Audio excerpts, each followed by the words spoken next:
Hi everyone, today's question is take a pause and if you know the correct answer, please post it in the comments below. With regard to mature mRNA की बात की है in eukaryotes, क्या होगा? Exon and intron do not appear in the देखो होता क्या है, सिंपली डीएनए होगा। डीएनए में हमारे पास यूकैरियोट्स की बात हो रही है, exon intron exon intron exon intron.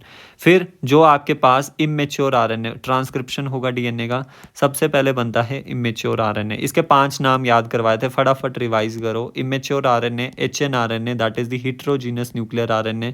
Then मैंने बोला था इसको ही हम प्राइमरी ट्रांसक्रिप्ट भी कहते हैं। देन मैंने बोला था आपको इसको प्री आरएनए भी कहते थे, that is precursor of mature RNA. And then मैंने इसको बोला था नेसेंट आरएनए भी कहते हैं। नेसेंट आरएनए का मतलब है कि जो न्यू आरएनए आपके पास बना है। सो ये सब कुछ आपके पास क्या बना है, यहाँ पे डायरेक्टली लिख देते हैं प्री आरएनए। अब इस प्री आरएनए से आपके पास मेच्योर आरएनए बनेगा। अब जो मेच्योर आरएनए होता है इसके कुछ और नाम्स भी थे, दैट इज़ मैंने बोला था होमोजीनियस आरएनए। होमोजीनियस आरएनए क्यों बोल रहे हैं? बिकॉज इसमें सिर्फ और सिर्फ एक्सॉन्स ही प्रेजेंट होंगे, होमोजीनियस आरएनए। एंड इसको ही हम क्या बोल देते हैं, प्रोसेस्ड आरएनए, बिकॉज इसकी प्रोसेसिंग हुई है, प्रोसेस्ड आरएनए।